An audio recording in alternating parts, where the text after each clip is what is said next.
and its revelation. That religion was later corrupted, however, and belief in one God turned into belief in many.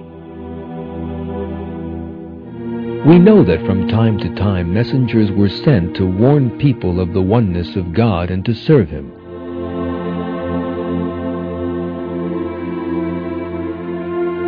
One of these was the prophet Yusuf, whose life is set out in the Quran in some detail. The prophet Yusuf migrated to Egypt with the people of Israel and settled there. After his death, there began a period of enslavement of the children of Israel. That age would end with the sending of the prophet Musa as an ambassador and his leading the children of Israel out of Egypt.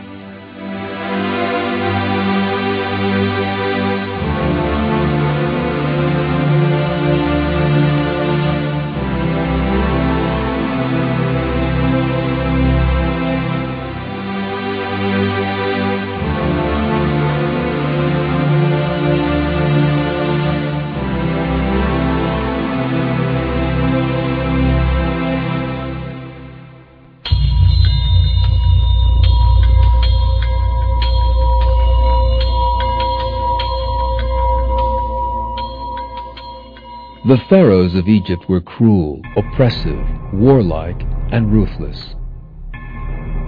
One thing they had in common was that they all regarded themselves as great beings within the twisted Egyptian polytheistic system and could shed blood without a moment's remorse.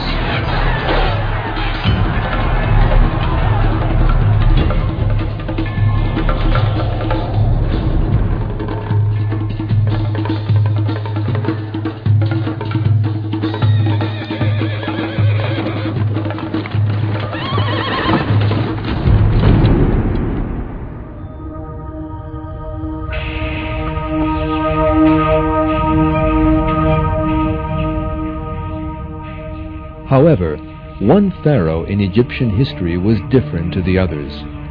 That pharaoh maintained that there was but one creator. For that reason alone, he was subjected to terrible pressure by the priests of Amun and eventually killed. That pharaoh was Amenhotep IV, who rose to power at the beginning of the 14th century BC.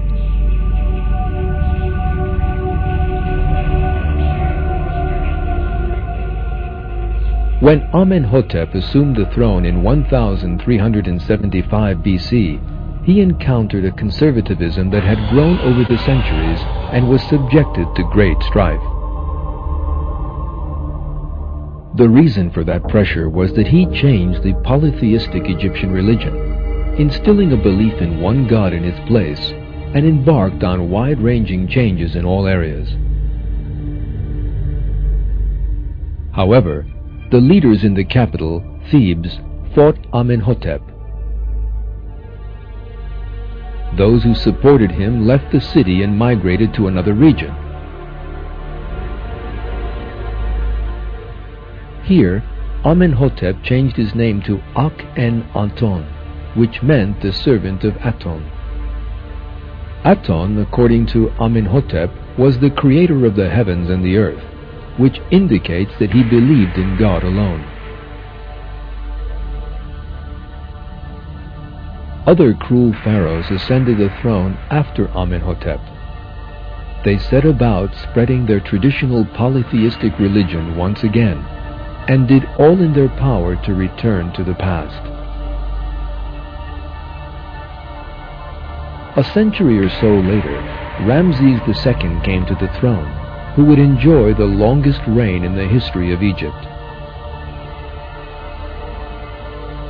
According to a great many historians, it was Ramses who opposed the children of Israel and struggled against the prophet Musa.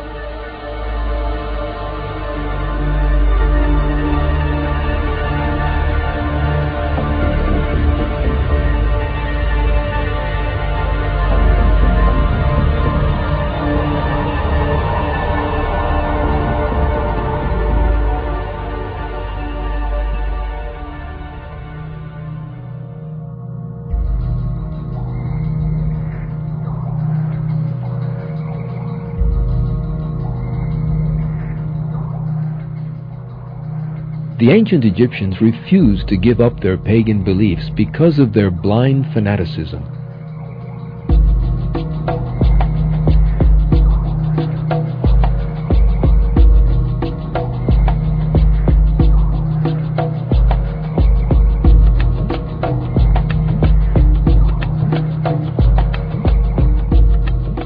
Messengers had come to warn them to believe in one God, but the people of Pharaoh had always returned to their old beliefs.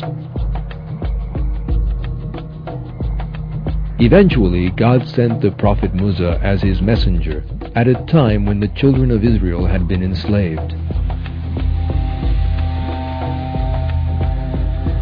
The prophet Musa was charged with both calling the Egyptians to the true religion and with guiding them to the true path by freeing them from slavery.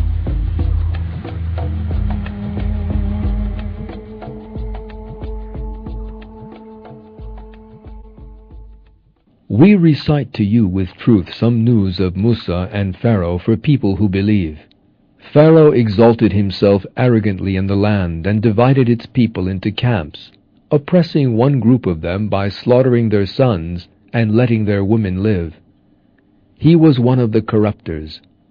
We desired to show kindness to those who were oppressed in the land, and to make them leaders, and make them inheritors, and establish them firmly in the land, and to show Pharaoh and Haman and their troops the very thing that they were fearing from them.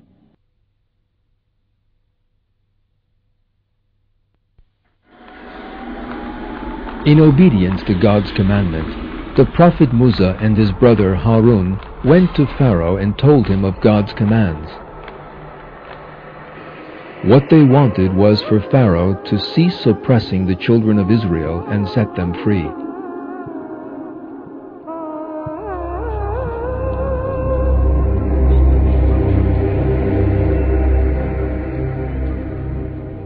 On the other hand, the religion proclaimed by the prophet Musa was undermining Pharaoh's power and portraying him as a being on the same level as everyone else.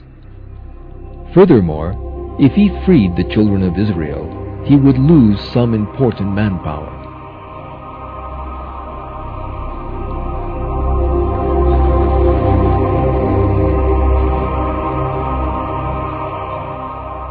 For all these reasons, then, Pharaoh refused to listen to what the prophet Musa told him.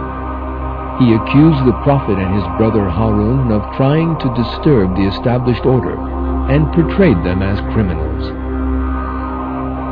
Leading members of the people of Pharaoh also refused to obey the prophet Musa and Harun. They refused to abide by the religion that had been revealed to them. They had no intention of abandoning the religion of their ancestors. At that point, God visited a number of disasters on their heads.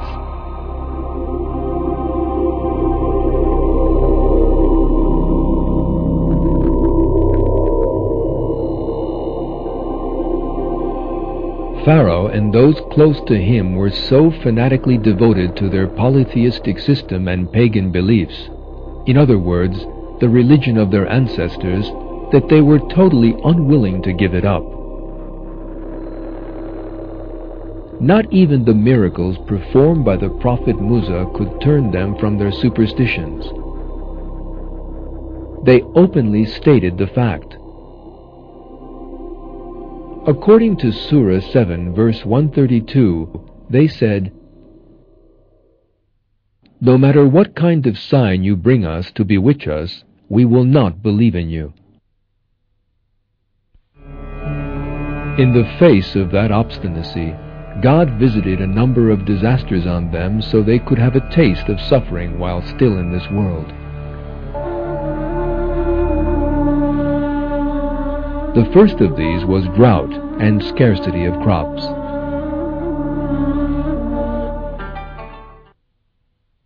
We seized Pharaoh's people with years of drought and scarcity of fruits, so that hopefully they would pay heed.